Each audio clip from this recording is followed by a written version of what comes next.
Welcome to MMA from London to LA. I continue on my Mad Dogs and Englishmen tour. I'll be the Mad Dog as usual. My co-host Callum Sanderson playing the part of the Englishman. And Callum, so great to see you representing London, England. Callum Sanderson, one of the most brilliant MMA minds in all of Europe and even the United States, even though he's not here. How are you, my friend? Thank you so much. So thank you for the introduction.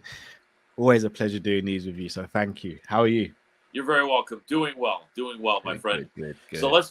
let's jump right in. We're gonna do Yeah. guys. We're gonna do a bit of a short recap of Saturday's fights, and we're going to do much more on the upcoming Saturday's card, as I think that's what most people want, as it will be Yeah. Tuesday when people are watching this. So most of the other Saturday's card will be out of people's minds. But nevertheless, let's start on that. In the earlier cards. Jessica Rose Clark against Tainara Lisboa. The newcomer Lisboa coming off that with that rear naked choke. Can't remember. I've only trained jiu-jitsu on and off for like 20 years. I can't remember what the rear naked choke is. Anyway, so the rear naked choke finished by the newcomer Tainara Lisboa. That makes several losses in a row for Jessica Rose Clark. Hope somehow she keeps her job. I think it's probably unlikely. Definitely a pretty girl with a nice Australian accent, though. That's not a bad combination, is it? I was gonna say, because of like the outside of the cage, her influence outside the cage. You said she's an attractive woman, and a lot of men seem to desire her. And I think she's got a decent social media following. I wouldn't be surprised if they kept her in, despite Yeah, her yeah, sort of win-loss record at the yeah. moment. I We've agree, seen it. We've seen it with other without a doubt. athletes. So Without a doubt, you know what I mean. And she does give it her best. And yeah, so I would love to see her keep her job. I don't yes, want to see anyone lose her job. You know, 100%. agreed. Okay, Lisboa, who knows? It's a good start. Who knows where she goes next? But it's a good start. Gabriel Green, Brian Battle.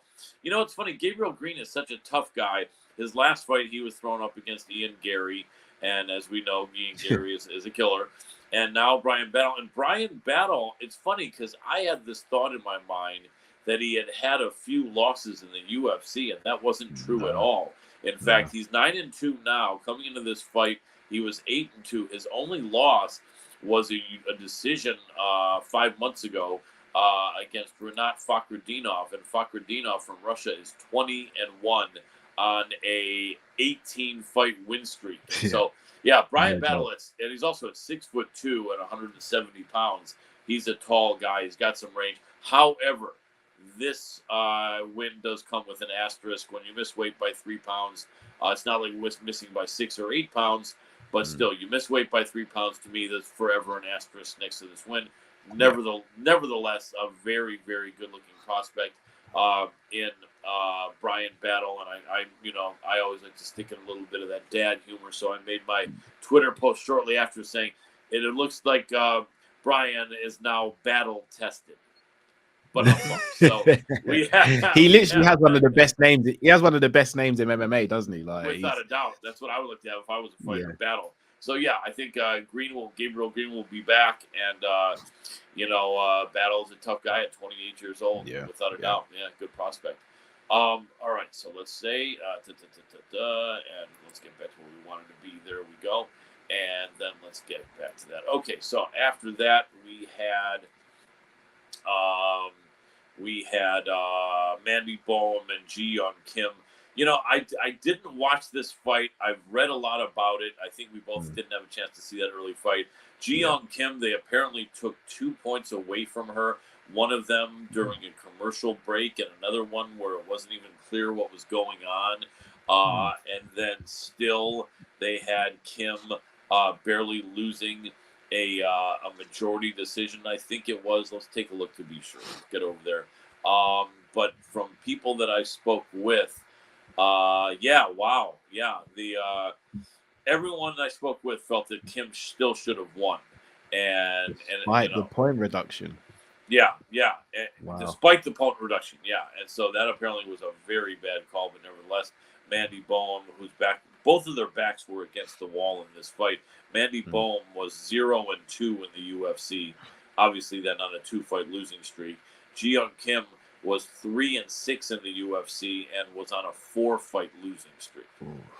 And so, but I mean, I actually had said if one of them wins and it's a close fight, perhaps both of them could get cut, and I hope Mm, not. But I think right yeah, now they should run it back. I don't know if they're going yeah, to want yeah. to do that, but they should. Don't you agree? Yeah, they should do. It's weird though because if I'm not mistaken, when there are controversial decisions or really close decisions, the UFC don't usually tend to run back fights. Like even going back to Yeah, like decisions like Ross Pearson versus Diego Sanchez, and they rarely run those fights. It's weird to me. Like it don't look like they're going to do Paddy Pimblett and Jared Gordon, for example. no, When no, to me that's money in the bank almost, and yeah, it's a definitive answer to what we kind of don't know. It's weird. yeah. They don't seem to like to run anything back. Yeah. Unless perhaps a title fight. Even then, sometimes they don't run those back. But Yeah, nevertheless, we'll see. Though very unfortunate. Though I hope they don't cut Kim off of that. yeah, And we'll see. Anyway, next fight also was at a catchweight 140 limit, and my man Cody Stamen from Michigan basically did lose by a point. Most people felt he should have been given the victory. I'm looking at a long-standing website who actually did have it by 1 point for Silva de Andrade. However, a note here says later on in the broadcast, Stamen's manager Jason House announced that Stamen and his team would be appealing the result of the match on the grounds that the improper referee stand-up in round one after the illegal upkick changed the course of the fight. So yeah, and admittedly, I kind of came in toward the end of that. So, yeah, it mm, looks like if Cody was a victim of an illegal upkick and he had been controlling and he had been on top, which that would imply on the yeah, ground, and he's the better wrestler, and then they he's the victim of an illegal upkick, and then they stand them back up after that. yeah. That's crazy. That's wrong. Yeah, Yeah, so. Going to be interesting to see. I'm going to see. I've interviewed Cody several times over the last 6 years. I'm going to see if I can grab him yeah, for an interview, perhaps somewhere soon, maybe with us next week if possible. yeah. That'd be great. Yeah. Okay, continuing on, Chase Sherman and Carl Williams. Uh, Carl Williams, the newcomer, was 3.5 or 4-1 favorite. Chase Sherman mostly has been losing in the UFC, although he does have a couple wins. Carl Williams ends up winning a unanimous decision, 2-1, which is fine with a guy making his debut. Although all of these people, I don't know if you were hearing, were saying Carl Williams is a killer. He's going to go in there and he's going to look like Francis Ngannou. He's going Yeah, to light this guy up. He's going to get this guy out of there. yeah, Light work. And didn't appear to be the case at yeah. all. I think But this could be good for him though, because a lot of times fighters, and look, it's a human thing. If you are always telling me, "Oh, Callum, you're the best, you're the best, you're the best," and then I get a little bit of a setback, it could really knock me back. But I think it's good when these fighters who are perceived as killers come up against someone they can't finish, and you get to see what they're like over a course of a fight. Because I think that will help him round out his game, and it could actually potentially make him more dangerous because he knows he can go the 3 minutes, so he might go harder in the first couple of rounds to get the finish, knowing that he has the gas tank to actually fulfill the fight time if he needs to as well. So I yeah, think it'll and be good. that makes sense. And not only that, I know in the first UFC fight, most everyone has some kind of an adrenaline dump, Mm, being that so many eyes are now on it. He's in the UFC. All of his friends yeah, are watching. His girlfriend, wife, prospective girlfriends, who knows, yeah, out there for fans. And so it's a bit of a pressure situation. And yeah. he did come through with a win. Matt Brown and Court McGee, and this was an interesting one. Court McGee, I think, was about a 2-1 favorite. Matt Brown, I Mm, think, is 42 or 3 years old. Let me take a look. 42 still years going old. strong. Yep, yep. And is I think 6 or 7 years younger. Let me take a look. I think Court is probably 35 or 38. So 4 year difference. Excuse me. I really hadn't had a lot of time this week to research as I usually want to, but I had thought Court was more like 34, 35. But nevertheless, so there Because he's wasn't been that. around for so long. Yeah, yeah, but I didn't think he was quite that old, though. Mm, But nevertheless, yeah, he has been on a long time. I thought Court McGee was gonna take the win. He did just come off a first round KO against Jeremiah Wells, and Wells is a mm. really tough guy, and that was nearly a full year ago. And a year later, he comes back and loses by KO in the first round again. Matt Brown had come off, had been winning and losing. and had come off a split decision loss to Brian Barberina at a really close fight. Yeah, And the Immortal is just a double tough guy. Very happy for him. Some people don't like him, but he is a legend in our sport, I think. 100%, 100%. All right, continuing on.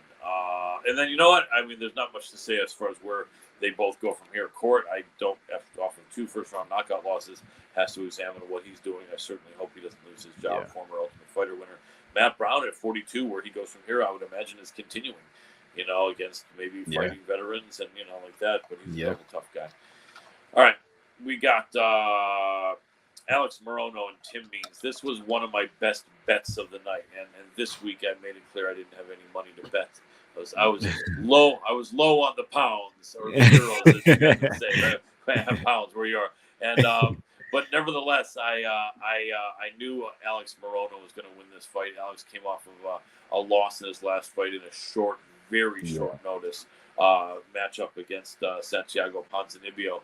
And the face-offs, man, he looked like he wanted to kill Tim Means. His eyes looked like the great white shark, and his nickname was Great White. And and I had a feeling that he would win this one, and he did, to get back on track. And I think that Tim Means at 39, I was going to say nearly 40 years old. Tim Means has now lost 3 in a row. Although the Max Griffin fight was a split decision, the other 2 he did get submitted in the second round by Kevin Holland, Alex Morono. He had been on a 3-fight win streak after that. So I don't know. I hate, again, for anyone to lose their job, but Tim Means may be in a little bit of trouble as far as that, but possibly not. I reckon he'll be all right. I reckon Tim, if I'm not mistaken, the UFC really loved Tim Means, and he's always been a company man. Yeah. I'd be surprised if they cut him. I would be. It's not impossible, but I'd be surprised. I hope you're right. And Alex Morono, if you exclude a fight with 1 week's notice, and if that fight had never happened, he would now be on a 5-fight win streak. And so with wins over Cowboy Cerrone, David Zawada, Mickey Gall, Matthew Semmelsberger, and now Tim Means. But nevertheless, that fight did exist. But still, I think Alex probably is somewhere in the top 20. I'm pretty confident. Yeah. And I think he could do getting a top 15 opponent now. I think he deserves that. Yep, I do too. Like to see it. He's a very, very tough guy. 32 years old, still in the final year or 2 of his prime. Yeah. And so he's got a lot to offer. Great black belt. Runs his own branch of Gracie Baja Jiu-Jitsu. And it's in Texas. Gracie Baja, the Woodlands, is where he is the owner and head instructor, although he does train MMA at Fortis MMA, which is about an hour-and-a-half drive from there in Texas. But good dude. Hopefully we can talk to him somewhere in the next week or so. So continuing on from there, we have Carlos Ulberg against Ihor Potieria. Someone put up a funny post. They said that feeling you get when you're getting your butt kicked by this great-looking guy. You know what I mean? He's literally the total package, isn't he? And he trains with City Kickboxing, doesn't he? With Izzy, and they're really high on him. Every time I hear Izzy speak about him and Eugene Behrman, they always speak about him in glowing ways. And in his last 2 fights, he's really shown up and shown out. He could be knocking on it. He could be the next great fighter from City Kickboxing. Yeah, he really could. And you know what would be a fun rematch? He and Kennedy. No, Kennedy won the previous week. His only loss in the UFC was Kennedy and Nzechukwu. And that was in an incredible fight in his debut fight. Take my money, Colin. Yes. That would be especially after Kennedy's victory last week as well. Yes. Oh, take my money. Yeah, me too. I would love to see that. Love it, But they're both prospects, so they may want to avoid having them go ahead again, but maybe down the line. I think they're both the future, at least to an extent. They're both about 30 years old. Ulberg, the Black Jag, is 32. Let me see, since Kennedy's right here on the grid, Kennedy's 30 years old, 2 years younger. So they still both, at that weight, at 205, they both could fight 8 or 10 more years. At least 6, 7. So can't wait to see it. But yeah, he is just looking great. And he, after he lost to Kennedy and that amazing fight that he had Kennedy hurt badly several times, he did beat Fabio Cherant. Stopped, and then the last 3 in a row, first round KOs. He stopped Savage. Stefan and Chukwi. Yep, in the first round. He stopped Nikolai Negumereno and Ihor Poteria. And yeah, definitely tough. And he was one of my better bets also, but he was a huge Yeah. favorite. Yeah. So nevertheless, where Poteria goes, I don't know. Poteria is from the Ukraine, and he is now 1-2 in the UFC with his one win, beating a well past his prime Mauricio Shogun Hua. Nevertheless, a tough guy, but yeah, he might need to step back a little bit down in competition, but nevertheless, we will see what happens there. And continuing, we now are in the co-main, and we'll wrap these up and get on to next week's card, which is what I think you all want to hear about. Ian Machado Gary, as he goes from now, but by now, because I think he's so fond of the Machado brothers, where I think he got his black belt. And or is it because his wife It's is because of his Machado? wife, I believe. That's right, because of his wife. her Machado, yeah. Yeah. But man, what a sport! I don't know. That's taking the wife's surname. Yeah, if I'm not mistaken, I don't know if they have a child before getting married or if she had a child. I hope I'm not wrong with saying all this, but I don't know if she had a child and he didn't want the child to feel left out or anything like that. So yeah, really Maybe nice touch. that's it. I like that. That is a good touch. Yeah. Because if it was just done randomly, then there'd be a little feminism going a bit too far. Yeah. In my feeling, you know what I mean? But Yeah. nevertheless, but no, from what's described, makes sense, and I'm for him. Yeah. He went up against D-Rod, Daniel Rodriguez, a really good guy. I've interviewed several times. Correct me if I'm wrong. I think this is a bit short notice for Daniel Rodriguez, wasn't it? Originally, I don't think it is. Maybe not. Think it was. Or maybe it was short notice for both. I think that perhaps maybe the fight was only made a month I think ago. they got these. I think they got these because Ian Gary's last fight. When was that? That was on a pay-per-view. His last fight was on March 4th. That is odd. That is odd. Yeah. Who was the March 4th card? Was that Michael? No, Song, Michael Chan. He beat Kenan Song, but on the headline, the headliner of that card was Jones versus Gahn. Yeah, so that's right. And that is a bit odd. That's only 9 weeks. 8 week. 7 week turnaround. No. Yeah, 7 week turnaround. No. Sorry about that. Boy, am I out of it. This was a about 8 weeks, 9 weeks. About a 9 week turnaround. Yeah. Because he said he wanted to fight on the Jones undercard because Jones is his GOAT. Yeah. He said he wanted to fight on International Fight Week. He said he wanted to get this one in and then fight International Fight Week. Then I think he said he wanted to fight on the same card as Conor Chandler because he changed with Chandler, but he's also friends with Conor. Irish, yeah, they're Irish. Yeah, so he wants to get 4 fights in this year, and he's got 2 in already. Yeah, so it's a good start. Good start. But yeah, Daniel Rodriguez, he caught him, and Daniel's a tough guy. Gary is tough, 25 years old, man. Man. He is very polished and composed, quite a tall fighter at 170 pounds at 6'3", 12-0, and he's got 7 knockouts and 1 submission. Very, very tough guy out of Dublin, Ireland. It's ironic because up until before Conor, there were a couple of Irish fighters that were good. I've forgotten a couple of their names. I think one guy had kind of an odd name, who was kind of someone that Conor looked up to a lot. But nevertheless, was it Houlihan? Paddy Houlihan? No, I don't think it was that. I think it was I forget what it was. The guy did have kind of an unusual name. But I'll say this: certainly Conor looked to be the most skillful Irish fighter the UFC ever had prior to him. But I'll tell you, the way it looks now, it's possible Ian Gary will prove to be the most talented Irish fighter, including Conor McGregor. It's a bit early to say that as of yet. It's a bold statement.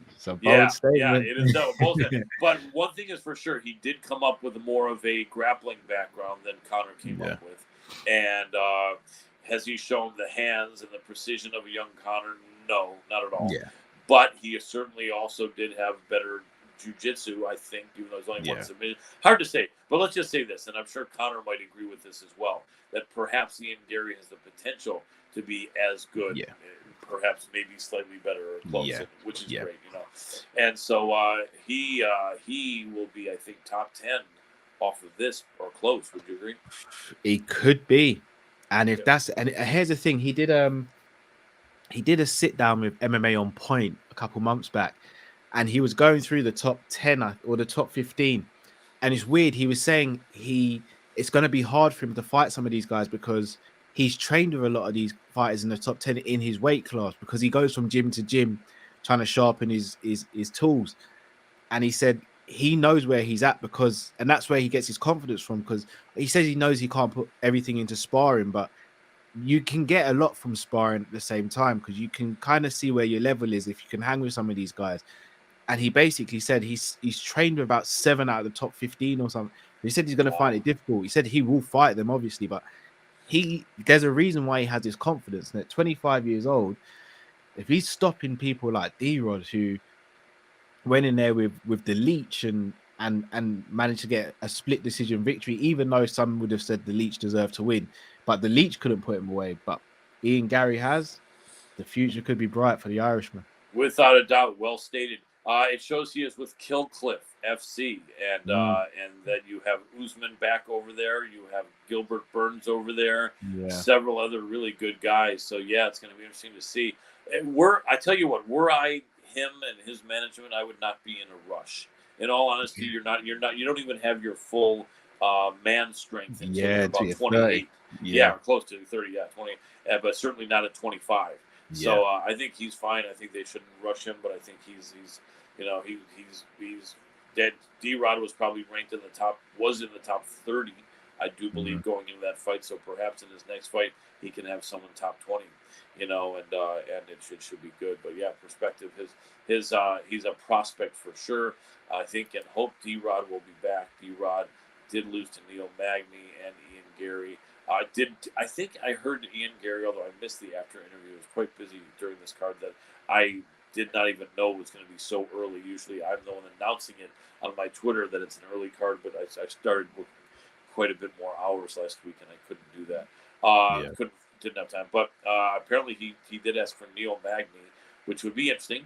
Excellent fight. Gatekeeper. Yeah, and they're both very tall. Neil Magny is way more experienced. But yeah, so that would be an interesting fight. Anyway, proceeding to the co-main and the main. So in the co-main, Anthony Smith and Johnny Walker. This was a pick-em fight, as they say here. I think probably in England the same thing, even money. Virtually, maybe a slight favorite was Walker, although I think in some sports books maybe it was Smith. Very close in the odds. Yeah, I was leaning Smith. I was really leaning Smith, but even had I had any available funds to wager, I wouldn't have wagered on that fight because it was too close to call. But it looked like Walker was just a little bit better. Age-wise, they're quite similar, but the miles on them. Johnny Walker is 31 years old, has had only 28 fights. And you would say, I'm saying, why would I say only? Well, Anthony Smith is 34 years old and now has had 54 fights. Crazy. Yeah. So the 3 years is relevant. 34 is a good bit older than 31. Not dramatic, but a bit. Yeah. But combine that with the amount of miles on Anthony Smith. And, he's just the younger, bigger, fresher man with less miles on him.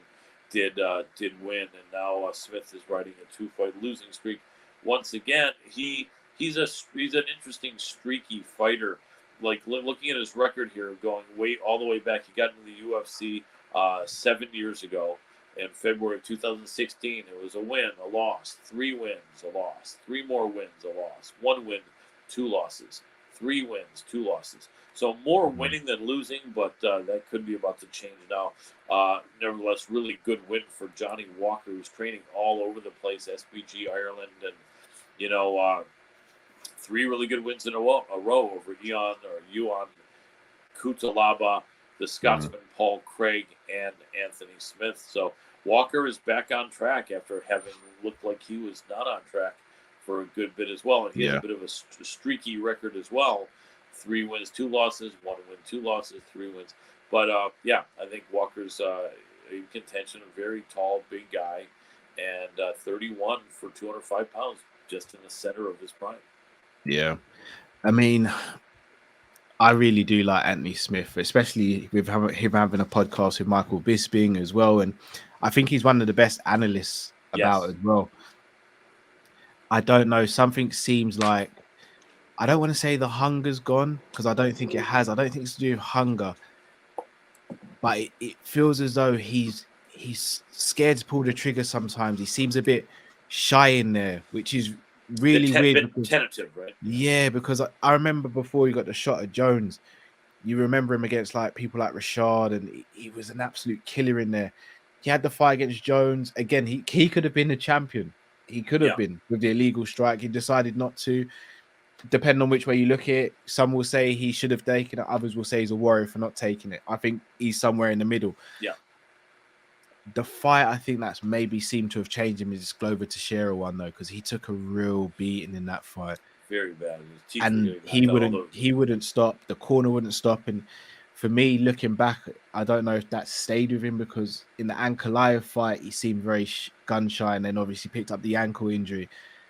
This one as well. I mean, he has the power to hurt Johnny Walker. We've seen other fighters hurt Johnny Walker. We've seen other fighters keep Johnny Walker at bay. He's got the wrestling and the jiu-jitsu to keep Johnny Walker down as well. So again, taking nothing away from Johnny Walker, but I do worry for Anthony Smith whether he's still got it as such to be at this level, and if he still believes in himself fully. I know he says the words, but does he feel it in his heart? Because the last thing I want to see happen to someone like Anthony Smith, who's put so much into the sport, is him get really hurt in there or go out on a bad losing run when he's one of the last people that deserve that to happen to. Yes, indeed. Well stated. I've got to say, I was smiling. I would listen to what you're saying. My mind was wandering. So I was thinking, what if this is random here? What's coming? So imagine that you had a British MMA podcast, and they were thinking, what are we going to name this podcast, right? And they came up with the Fish and Chips podcast. It probably do well. There probably is one out there somewhere, probably. I would bet, right? Because then the people in England would say, "Oh, it's great, the Fish and Chips podcast, of course." And they can, and then while they're talking MMA, they could maybe have some restaurants where they give a deal if they provide a free meal. Then they can kind of give the host it, give a shout out to the restaurant, right? That's a good idea. That might be a little idea we might look to. Me and Chris might look at that. That would be great. I would love that. I could be over here, and you guys could be trying fish and chips from this restaurant. That would be the best. You can say this week's fish and chips dinner provided by such and such. Yeah, I like that. It could work. Yeah, that might be coming.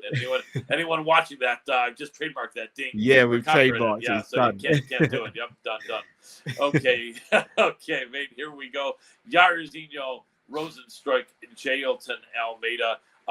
I've always liked Biggie Boy Rosenstruik. I really have. Something about him. And not only that, but I did win some money on him in his early years. I saw him fight, and I saw the power he had, and people didn't know him, and they thought they would just go in there and exchange shots with him a little bit. And I remember he knocked one guy down with a jab, one or two guys, and essentially they could barely see clearly. And so I was always impressed with the power he had.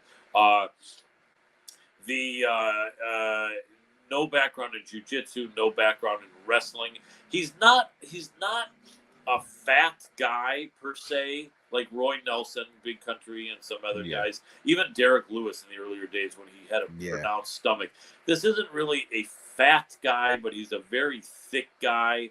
He doesn't look like someone that you could see doing gymnastics. He's not a John Jones or even a Jailton Almeida. He's not one of these guys that is extremely athletic when it comes to just an amazing physical specimen. But someone pointed out that as a striker, he is very athletic. His movement's good. His knowledge of distance is good, right? His conditioning is good. But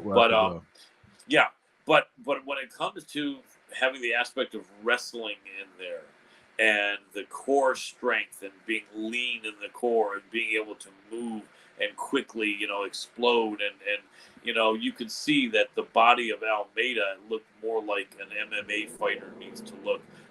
Not needs to, but should look.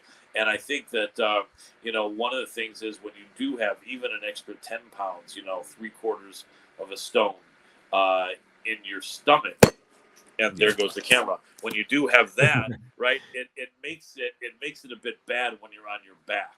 You become a bit like a beached whale. Yeah. And but I will say this: he shut down one takedown, and I cheered for that. I was really happy to see that. He tried to shut down another one, but he was already going backward, and Yeah. the body dynamics and the movement in Almeida is so long and tall. And then the commentary on the ground was that he wasn't trying to explode up. Remember how Derek Lewis, when people would mount Yeah. him, he would explode up, right? And Derek was brilliant. He'd literally just lie there, relax, calm, yep, calm, calm. And the next yep, thing you know, he's on his feet and they're looking at him like, how the hell did you right, do that? right. And I think their bodies are a bit different. Derek is a bit of a taller guy, a little Yeah. longer, and also I think Derek may have played American football a bit, and so had this explosiveness about him. Yeah. And but Rosenstrike wasn't doing that. And at first they were saying maybe that's good. He's not losing all his energy. But when you have someone in half guard and you're not a jiu-jitsu guy and you have someone in your half guard, uh, there really isn't too much of a need to explode. It'd be good if you could do a Derek Lewis and put out your arm and your hand and push them back Yeah. as you're starting to get up. But the thing to have done is when your opponent finally gets mount, right then you want to do the upa and explode. Yeah. And Yeah. because the more you're doing that, they're going to be moving. They're not going to be able to go for submissions because they're going to have to try to maintain their balance. Yeah. And Even if you try and hip escape and maybe go for a butterfly guard, hold them there for a little bit and then right, that go or from just there again. bridging, yeah. And Yeah. he did neither of those, none of those. Yeah. And then he started realizing he was getting cracked. He was mounted, and then he turned to his side. And it's like, it is what it is. The bottom line is, it's easy for all of us to say that we would allow someone to keep on smashing our face in, because it's not fun. It's a very Not upsetting. someone as big and strong as John. Right, exactly. You know what I Yeah. mean? So, but I guess I felt like Biggie Boy had made some improvement, but it looked like he wasn't really prepared with the jiu-jitsu. Nevertheless, great win for Jailton Almeida. He's a tough guy. He's a big, long, tall, very fit guy. He seems to have a good chin. He's got good movement. Yeah. He's quick. His wrestling is good. I think he's one of these Brazilians that looked at Damian Maia probably and realized we got to get some wrestling. And but I think he's ready for the top 10. I don't know that he's going to beat a ton of guys in the top 10, but he might. I mean, he's definitely a hell of a prospect. Rosenstrike, I think. I don't know. What's your thoughts on where both guys go from here? So Rosenstrike's a different one. I'll start with Rosenstrike because I still think he's got Rosenstrike. I don't think will drop out of the top 10 with this loss, but I don't know if Rosenstrike beats anyone above him in the top 10 now. Right. And Jalton's gonna leapfrog Rosenstrike now, so he's gonna be in the top 10. So I think Rosenstrike will maybe go down to 10th, at worst 11th, but I think that'd be harsh if we got moved down to 11th. Let me pause you 1 second.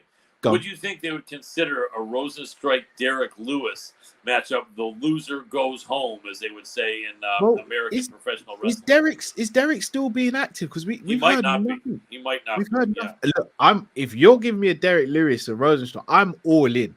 Like, I love Derek Lewis. That would be amazing. I love Rosenstrike because we know there's going to be very little wrestling there. But that's going to be all strike. Right. So I'd buy into that all day. All day. Yeah. That would be a fantastic fight. For Almeida, him breaking into a top 10 now, the top 10 isn't massively stacked in the heavyweight, but when you get from 5 upwards, I think that's where you really see the heavyweight shine. Indeed. The problem with the heavyweight division is, apart from John Jones and Stipe, there aren't massive names in there. There aren't casual fan names in there. But if you look at the likes of Pavlovich, you look at Tuivasa, you look at Blade, you look at Aspinall. Now you look at introducing Almeida into that. The heavyweights, for me, they're starting to become a division again where people are going to have to really sit up and take notice and go, these big guys are coming again. And I genuinely believe Almeida could go for maybe someone like a Tuivasa next. Yes, I think he may have even mentioned that. I think he did through an interview. Okay, that would be great. Even Tuivasa versus Rosenstrike as well. That's right. Two strikers there as well. There's some great matches in the heavyweight division. I mean, Aspinall's fighting Tabora next. You could even go the route of Aspinall and Jailton Almeida as well, because we know that Pavlovich is getting the next title shot. Whoever wins out of Stipe and Jones. So you could go with Aspinall versus Almeida for the winner of Pavlovich versus the winner of Stipe Jones as well. So Yeah. I'm really liking the heavyweight division at the moment. I really am. Me too.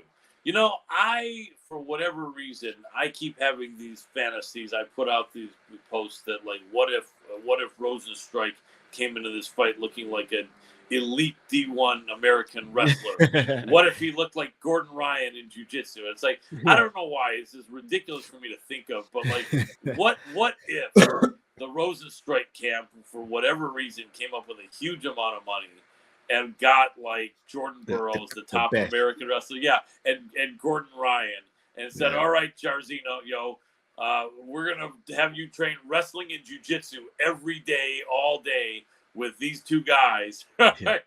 I mean, but you know what it is? I think at his age, at 35 years old, it's not gonna, hard. Yeah. Yeah, it would be tough. And not only that, but you almost wonder if Rosenstrike himself might say, "Let me see. You're wanting me to do all this stuff at 35. I'll barely be able to walk to my car, and I'm not going to end up being that much." He might pass on that, even if it was offered to him.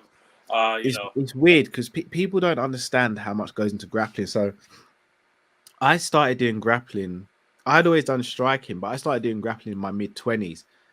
And when I was sort of doing like sparring and stuff, when I was doing jiu-jitsu, I was able to get, because of watching MMA and just having basic knowledge of a few things, I was able to catch people in like guillotines and rear naked chokes.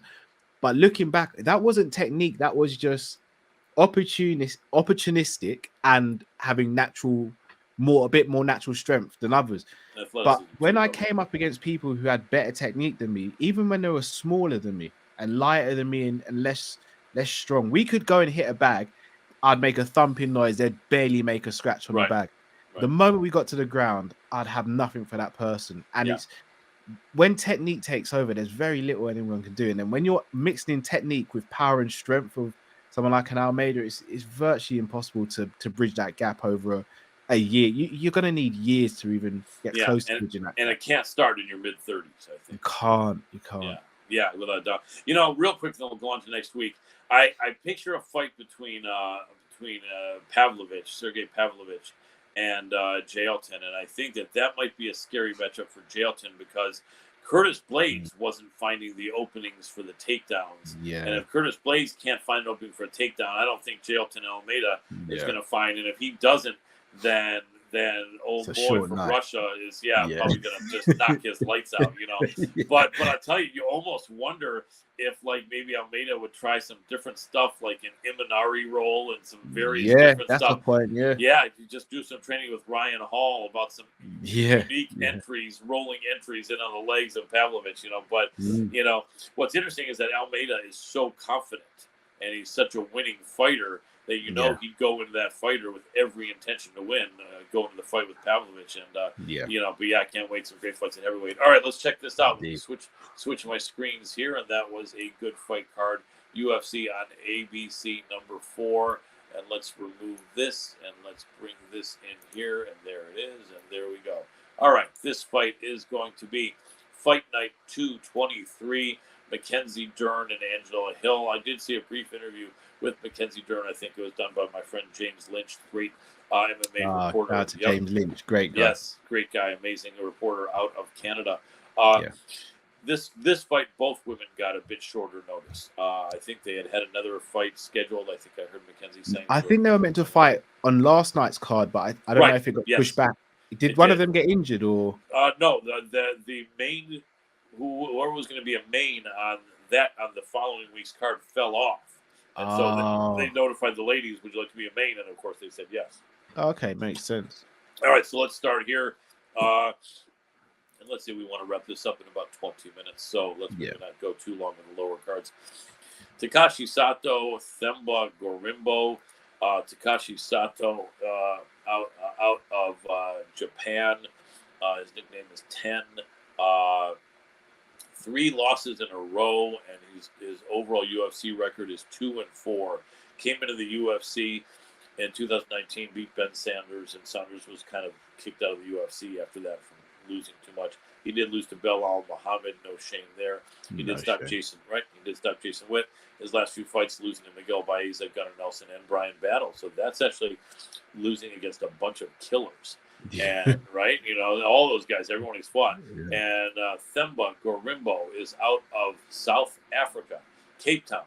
So now we have two South Africans. We have the white South African Dricus du Plessis, who's not. Yeah. He's a great fighter. He's making not very many friends. Yeah, not at all. Yeah. Yeah, and he's trying to say he's a true African, way more than Israel Adesanya and Yes. all that. I don't know about Crazy statements. Yeah, it is. But Themba Gorimbo here probably won't be given as much of a hard time as Yeah. but yeah, so let's look at him. The answer, and this is going to be his second UFC fight. He did lose to AJ Fletcher in his first UFC fight, which was February of this year. And the Fletcher is a tough guy. He had lost his previous two fight in the UFC fight in the UFC. But anyway, Gorimbo. So this fight, if we're looking at the odds here, really quick, Themba Gorimbo, it's a pick'em fight. What do you think? Let me bounce this off you. Let me frame it and then bounce it off you. I know you've already got it framed, but just to frame it for the people watching. You have a guy who's been losing for the most part in the UFC, but against absolute killers. Against a fighter who is coming to the UFC here for the second time, being 0-1. So he hasn't been losing, but he only has one UFC fight. I mean, I think a pick'em is correct, but would you lean one way or another? What's your quick analysis? Yeah, I'm thinking more Themba, and the reason I say that is both exact same age, but the height and the reach difference is quite a lot. Sato is 5'8". Themba is 6'1" and has a 4-inch reach advantage as well. I think that's going to play. And look, as you just said, Sato's been through a murderous row of fighters. So I think this is a fight that favors Themba. Yeah, I think it could very well. Okay, Natalia Silva, Victoria Leonardo. Victoria Leonardo is 33 years old at 125 pounds. Not terribly old, but a bit older than most of these girls are. And she is 1-2 in the UFC. She just came off a win over Mandy Bohm, who just got that controversial decision before that. Yesterday on Saturday. And then prior to that, she lost to Melissa Gatto, who's a very tough fighter, and Manon Fior. That was her first UFC fight. They threw her to the wolves against Manon Fior. She's out of Louisiana, 33 years old. The Fury is 9-4, 5'5", 125 pounds. Natalia Silva, 26 years old, much younger, 5'5", 125, out of Minas Gerais, Brazil. And this is her third UFC fight, and she has won 2 out of 2, beating Jasmine Jasuda Vicious and Teresa Bleda. I would imagine they have the younger girl favored here, and the odds are wow. Are they really wide? 6-1 favorite.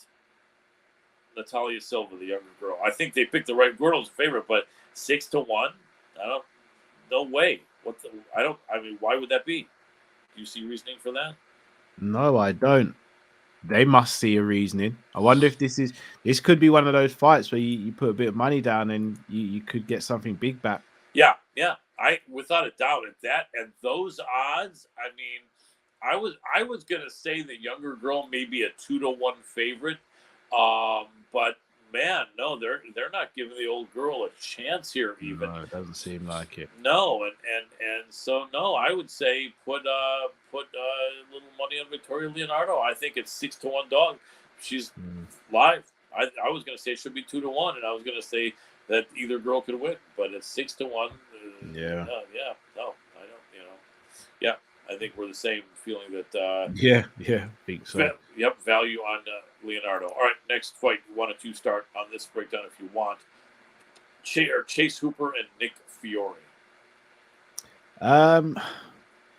Chase has the experience and more exposure as well. I mean, he went through that period where everyone was really. I mean, he had that affiliation with Ben Askren where they were pretending they were father and son. Yeah. And I think that kind of made him blow up a little bit. But if I'm not mistaken, he lost his last fight. Yes. Fury, he's only had one loss in his career, but he's had way fewer fights. I'm gonna go Chase Hooper on this one.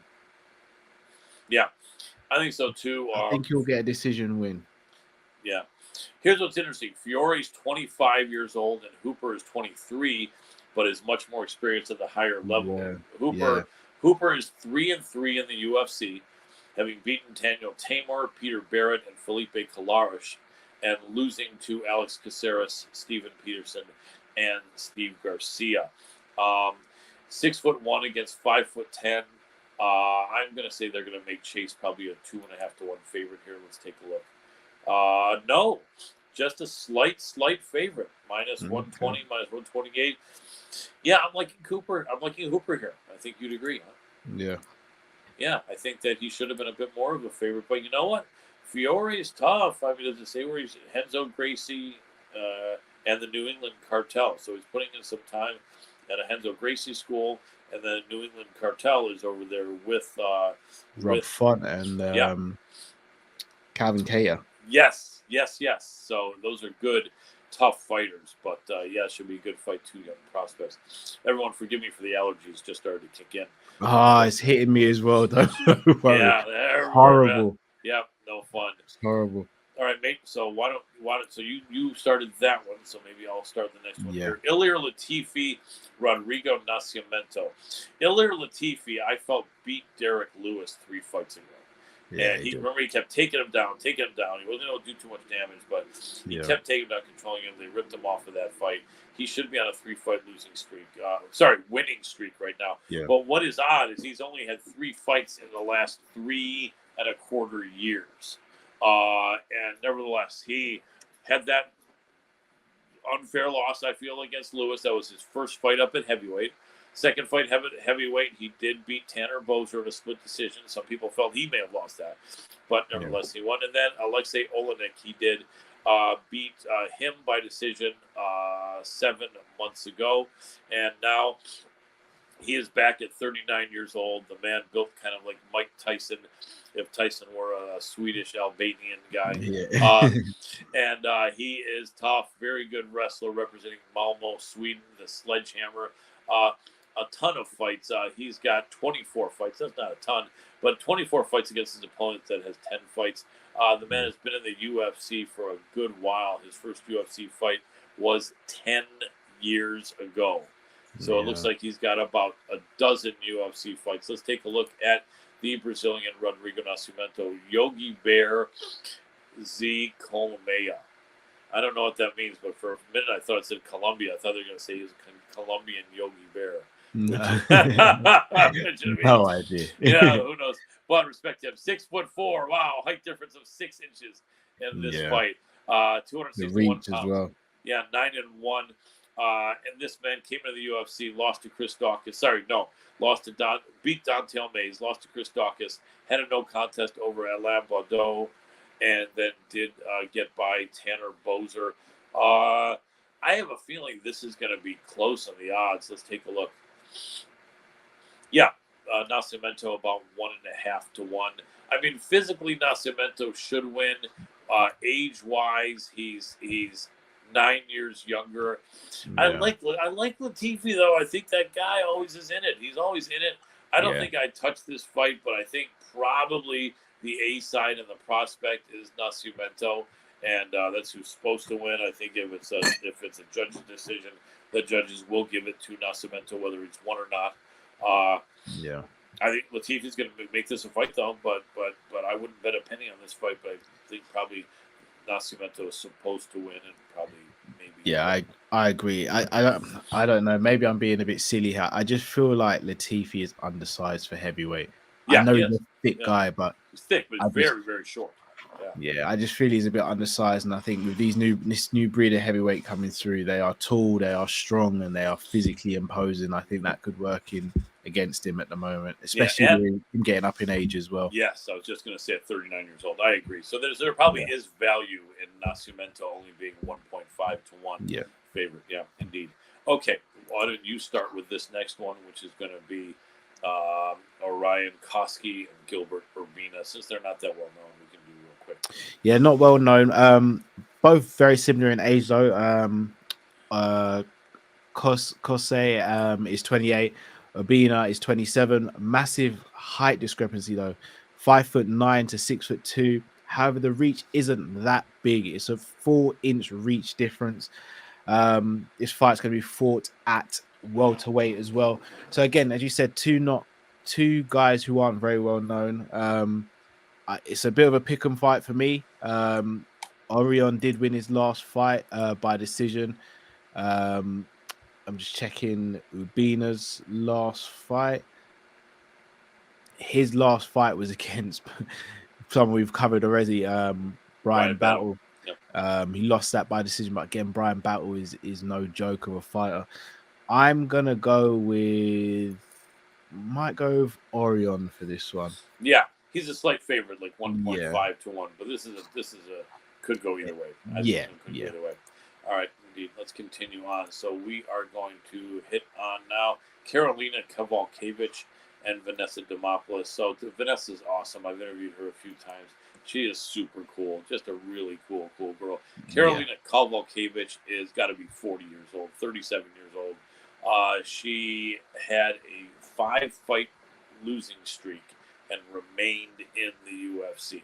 It's okay though. I know people are saying why, but I don't want to see people lose their jobs. So I think UFC maybe is trying not to take people's jobs away. Anyway, she started out looking good.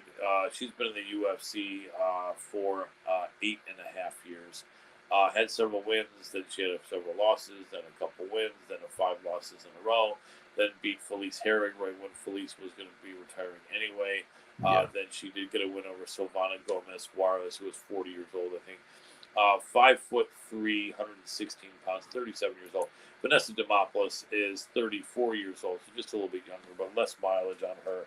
But also has not fought nearly the same level of girls that Kowalkiewicz has fought. Vanessa beating 3 girls in a row. So actually, she submitted Silvana Gomez Juarez, whereas Karolina Kowalkiewicz it went the distance with her. MMA math doesn't always work, but the bottom line is Vanessa should be the A side of this fight here for sure.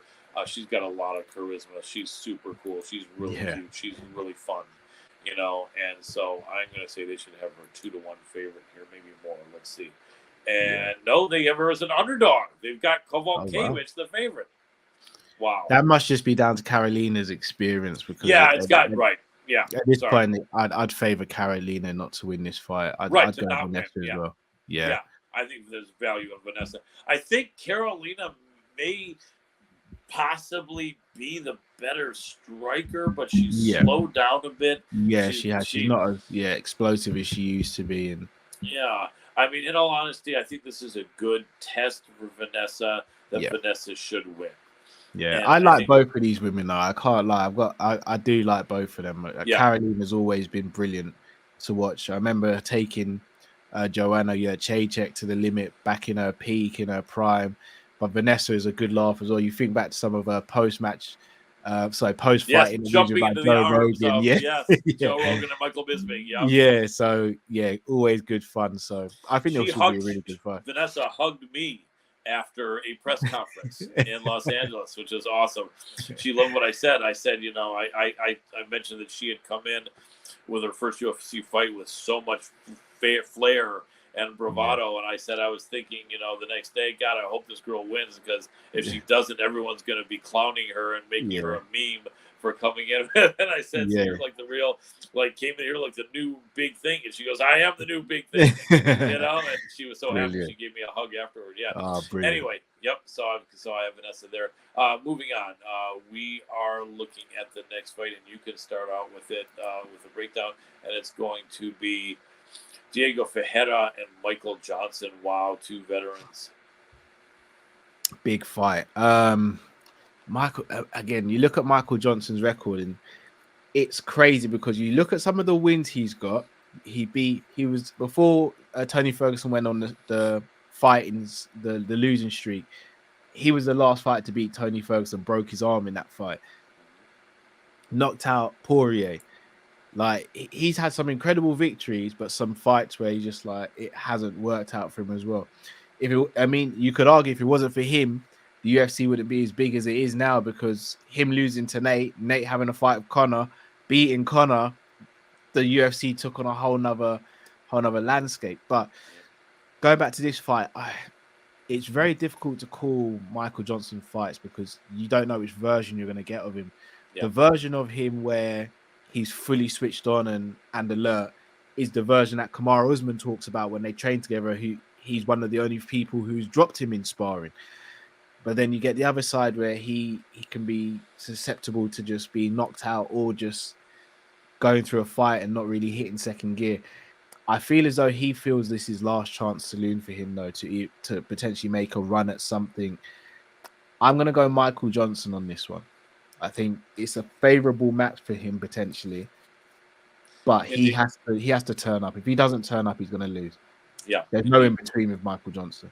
Absolutely. He is the underdog slightly. Diego Ferreira, about 1.5 to 1 favorite. Yeah. I've been following both their careers for a good while. Diego is going to be the older fighter here, but not by much. Let me take a look. Diego is 38. Yes, 2 years older. Diego Johnson had at one way point more fights, though, so it's yeah, cut you. yeah, 22 fights against 39 fights for Johnson. Diego at one point was on a 6-fight win streak. He beat Olivier Aubin Mercier, who is, I think, doing quite well in the PFL. He beat and stopped Jared Gordon, beat Kyle Nelson, beat Rustam Kabilov, beat Mirbek Taisimov, and beat Anthony Pettis, and was looking really good. Now, when they matched him up against Beneil Dariush, I knew that one was going to be tough for him.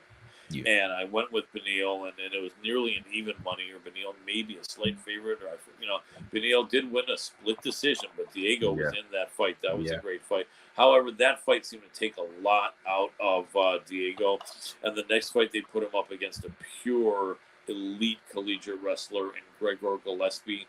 Gillespie just was too much for him. It looked almost like age, and that fight with Beneil maybe just took a bit out of Diego. Yeah. And then in the next fight, putting him against Mateus Gambron. I mean, sometimes you wonder if these matchmakers don't like certain fighters, right?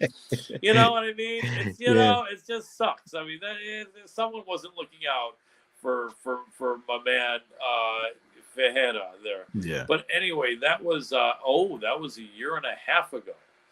So the man's taken a year and a half off. Last time he fought, he was 36, and now he's 38. Yikes. Michael Johnson, Diego Ferreira. Diego's more of the jiu-jitsu guy, although Johnson might be the better wrestler. They're both good at striking. I don't know what to call him this one. I think probably a pickup would be good. So getting Michael Johnson with some odds as an underdog probably is a good call. But I like both guys so much. I wouldn't know what to call this one. Maybe live bet it or something. But this should be a good fight. I think the loser is in a bit of trouble as far as where their career goes from here. Yeah, potentially. Right. Whereas the winner, I think, remains relevant and stays inside the top 25 or 30. Yeah. Yeah. All right. Then we have. I'll start with this Mahashate, who sometimes was going by one name. They were trying to make him into a Prince or a Madonna or someone like that, and now they thought better of it, and they're like, all right, his name is Mahashate Hayaser, and he's got two names. He's not going to be the one-name star, and that's fine. He's going against Vyacheslav Borchev. Thank you for making the names very hard. Nice and easy. Yeah, exactly. All right, Mahashate Hayasar is out of China, and that's interesting because out of all the names that someone from China name could be, Mahashate Hayaser probably is not one that either of us have ever heard before. Yeah, but that's okay. It makes him unique. 6 foot tall, 159 pounds. That's weird. I think he's a lightweight, but anyway, 9-2.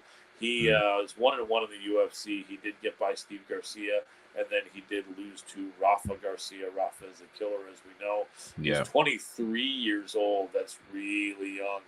And 9-2, only 11 fights. On the flip side, the 31-year-old has only 9 fights. So the Wow. 31-year-old, right, has 2 less fights than the 23-year-old. Boris Borchev is out of Team Alpha Male, which is a great team to be with.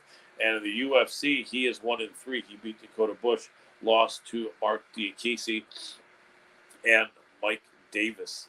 I would imagine they're going to have Mahashate the slight favorite here. Let's take a Yeah. look. I reckon No, so. they don't. They don't. They've Oh, got well.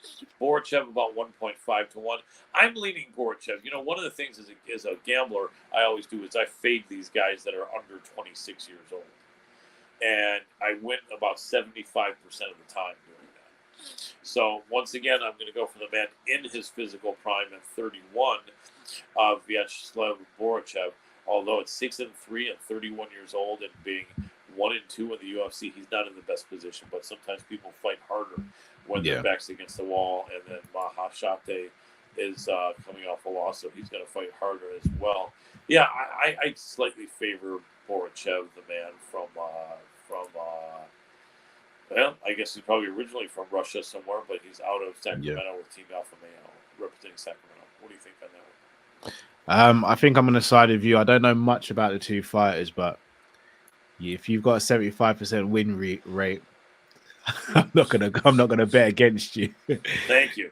I wouldn't recommend people putting a lot of units on it because it's a weird Yeah, fight. But yeah. yeah, but we'll see. All right, why don't you start us with Andre Fialho and Joaquin Buckley? Ooh, that's a fun fight. It's a Yikes. very fun fight. So Fialho, it always brings the action. It's very fun. Joaquin Buckley's last fight, if I'm not mistaken, was against Chris Curtis, losing via KO. Yes. But his fights have all been at 85. He's now going down to welterweight.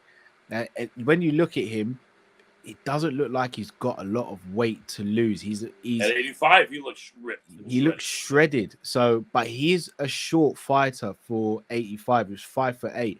For welterweight, he's a good height for welterweight, but he's one of these fighters who's short but has really long arms and really long limbs. Yes.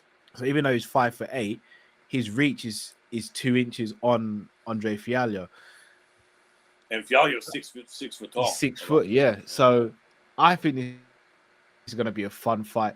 I'm going to side with Buckley. And the reason I side with Buckley is I think coming down from a heavier weight, he would have been used to taking heavier shots. So you look at people who have put him out, Kevin Holland and Curtis, both do hit very hard, especially if they land clean on you.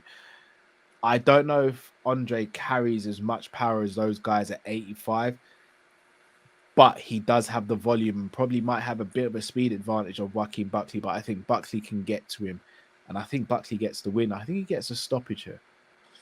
And he very well could. It's a very good analysis. Let me tell you an interesting thing about one of the best bets I made a while back. Yeah. Fialho had been on a 2-fight winning streak leading up to June 12th when they put him against Jake Matthews, the Celtic or Celtic kid, one of the two, whichever applies. I always wondered which was which. But nevertheless, that was only a 4.5 week turnaround. And I felt confident that would catch up to Fialho. And he looked flat when he fought Jake Matthews, and Matthews just beat the brakes off of him. Yeah. Then you fast forward 5 months later, Muslim Salikov, who's a very tricky, tough guy, did catch him with that spinning wheel kick. So Fialho is wanting to get back on the correct course, and at 29 years old, at 16-6, but only two wins and 3 losses in the UFC. He needs this fight. Joaquin Buckley, I think, is the same age, 29 years old, and he has a record of 15-6. Isn't that funny? One is 16-6, one is 15-6. They're the same age. Fialho is training out of Kill Cliff with all these killers we were just talking about. Who was the one, the 170-pounder Kill Cliff that's fighting earlier on the card? Do you remember, or was that someone who was on the card last week? I don't know. I remember Might be the last card. Yeah, I think it was. But maybe it was Ian Gary. It was Ian Gary. Yeah. So that means that Fialho may be getting some work with Ian Gary and all those killers. I wouldn't be surprised. Yeah. I like Buckley though. Buckley's representing. He's out of St. Louis, but he's trained for many years in Michigan. And if you guys know that he should be, unless he left. You know what? He was there with Chaos Williams, and Chaos is still over there with Murcielago. Yeah. My friend of mine, Curran Jacobs, was helping them with wrestling when he was on track, when he was working on his crick in the neck, when he was working on his MMA career. He's since taken a break to work on films and Okay. other things. But nevertheless, I think it's possible that Buckley will have Chaos Williams and Jamal Hill in his corner. And I'd love to see that because it always gives people a Yeah. boost to have the champ with you. I'm going to lean Buckley as well, but it's a scary fight. It is a Yeah. scary fight, and the odds have Buckley about a 1 3/4 to 1 favorite. Um, yeah, that's gonna be a hell of a fight. Both guys really want this one. I'm cheering for Buckley from my original home state of Michigan, but scary fight. But this is probably not going to be too much grappling here. Although Buckley has shown that he will grapple now, Yeah, he will if he needs to. Yeah. and maybe that might not be a bad idea here. Yeah. Not with this other guy who's got the longer reach and who is a really precise striker. We'll see. Yeah. All right, coming down to the end, and we're already a bit over, so perhaps we can wrap this up in 6 or 7 minutes or less. Where are we? All right, so we are now going to be at the Emily. Yeah. Maybe let's go through this one pretty quick. Emily Ducote, Lupe Godinez. What do you think? I'm gonna go Lupita. Yeah, although her fight IQ is a question. She's a bit of a favorite. Let's see, Lupe. I think Lupe just fought recently, didn't she? She did. She fought Cynthia Calvillo on April 8th. Yeah, that is a very quick turnaround. Yeah. The last time she had a quick That was on the prelims. That was on the early prelims, right? Yes. Yeah. I think so. She got a split decision. Yeah. And then Emily Ducote just had the brakes beaten off her by Angela Hill. And she looked really bad. Emily is 29 years old. Lupita is 29 years old. 5'2", 115 for Godinez, 5'2", 115 for Ducote. Wow, same age, same height. I'm leaning Godinez, but I wouldn't bet a penny on that fight. Yeah, I really wouldn't. And, I'm gonna go Godinez as well. Anyway, all right, let's move on to Anthony Hernandez versus Edmund Shabazian. Anthony Hernandez, the man they call Fluffy. 10-2, 10-2, 3-fight win streak. He lost early in his career to Marcus Perez and to Kevin Holland. Since then, he's been on a 3-fight win streak, beating the jiu-jitsu expert who gassed out, who didn't really have the cardio at that time, was carrying a lot of muscle, and did learn that he had to change his change his cardio training system, get rid of some of that muscle. And Vieira's actually improved since that fight. But yeah, he did beat Vieira, did beat Josh Fremd, did beat Marc-Andre Barrio, who's a tough guy. Those are some good wins. And Fluffy is 29 years old at 6 foot tall, 185. Edmund Shabazian is 6'2", 185, 25 years old. And Shabazian's fought everyone. They kind of threw him to the wolves early. Actually, he did catch some great fights early. He beat Darren Stewart, Charles Bird, Jack Marshman, and Brad Tavares. Could not deal with the wrestling of Derek Brunson, Jack Hermanson, and Nazarudine Imavov. Came back and did stop Dalcha Lungiambula, even though Lungiambula was giving him all he wanted. I mean, I'm cheering for Edmund. He's out here in Southern California. I've interviewed him a couple times, but he is the dog, and he should be the dog. And wow, he's nearly a 3-1 underdog. I mean, on paper, surprised at that, right? It should have been maybe a big wow. I didn't think it'd be that far. Yeah. I think that on paper Hernandez wins, but I think Shabazian is going to come strong. I think Shabazian is worth a sprinkle on those odds. But it's a scary prospect.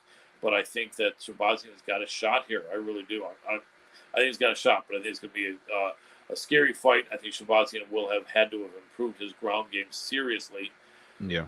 And I think that, but I think this is going to be pretty even. This is going to look competitive out there, much more than a 3-1 odds that the odds makers have posted. Yeah, I'm actually going to go Edmund here. I know he's the underdog, but I just think I look at some of the fights he's had. People see the three losses in a row, and on paper it don't look great. But you look at the caliber of opponents he's losing to. Right, and He's how young losing he to, was too. Yeah. yeah, he's losing to top quality. I think that last fight where he won, I think that'll give him a new injection of life and fresh impotence of confidence as well. I've got him winning this fight. Hernandez is excellent as well, but I don't think Hernandez has been there the same competition as Edmund, nor has he had the same pressure. Everyone saw Edmund as the next great thing until he ran into Derek Brunson. I think that humbled him. I think he's gone back to the drawing board. He's rebuilt himself, and I think we're in the rebuilding phase now. And I think he'll get the win. I think so too. We both got the dog there. Underdog pick, everybody. Edmund Shabazian. And the main event, Angela Hill against Mackenzie Dern. Who started out the last one? Did I, or why don't you start this one out? The main event. This is literally grappler versus striker. What I will say though is Mackenzie Dern's striking is better than Angela Hill's grappling. So by that, going by that premise, I'm gonna go Mackenzie Dern. I think Mackenzie will be able to close the distance on Angela. And I think once it gets to the ground, I think you're in Mackenzie's world there. And I think she gets a stoppage before the end of the second round, in my opinion. That makes sense. Now, her father is a prominent jiu-jitsu competitor, Wellington Megaton Diaz. The one thing that I wonder is that she was married. I think she may still be married, but she was going by the name Mackenzie. Maybe she isn't, but she was going by the name Dern long before she was married. But her father's last name is Diaz. I've always wondered how would that be? I never understood. Never understood why she wouldn't be Mackenzie Diaz. But no idea. Nevertheless, not that significant, I think. Nevertheless, yeah, the younger fighter, the better grappling. She is the A side here. Angela Hill at 39 years old is 38 rather. Is kind of coming around the corner of her career, but she's still so competitive. She's still so tough. She actually just beat Emily Ducote and Lupita Godinez, who are fighting each other, funny enough, on this same card. And they were her last two victories. This would be a great win if Angela could do it. The odds makers, I'm going to say, all right. So the odds makers have it about 1.5, 1 3/4 to 1 favorite for Dern. Yeah, I mean, probably Dern wins this. If Dern can't beat, all respect to Angela Hill. Yeah. If Dern can't beat Angela Hill, where the hell is she thinking she's going in the UFC? And you almost wonder if sometimes the management say that. It probably would be stupid, but you almost wonder if her team were to say to her, you got to be able to beat this old girl, a 38-year-old. Yeah. When you're 30, you have to, because if you can't, you're not going to get anywhere. So I think she does win. I think it could be a real battle, or if she gets it to the ground, it could be somewhat quickly. And she's a tough girl. She's a smart girl.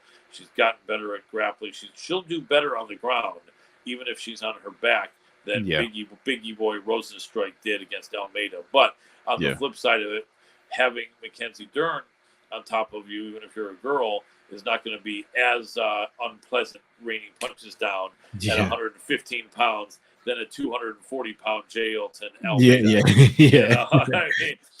So, but yeah, I think Mackenzie Dern, I think it could very well be competitive, and I wouldn't be stunned if Hill wins, but it's a 5-round fight. The older you get, normally the worse your cardio is.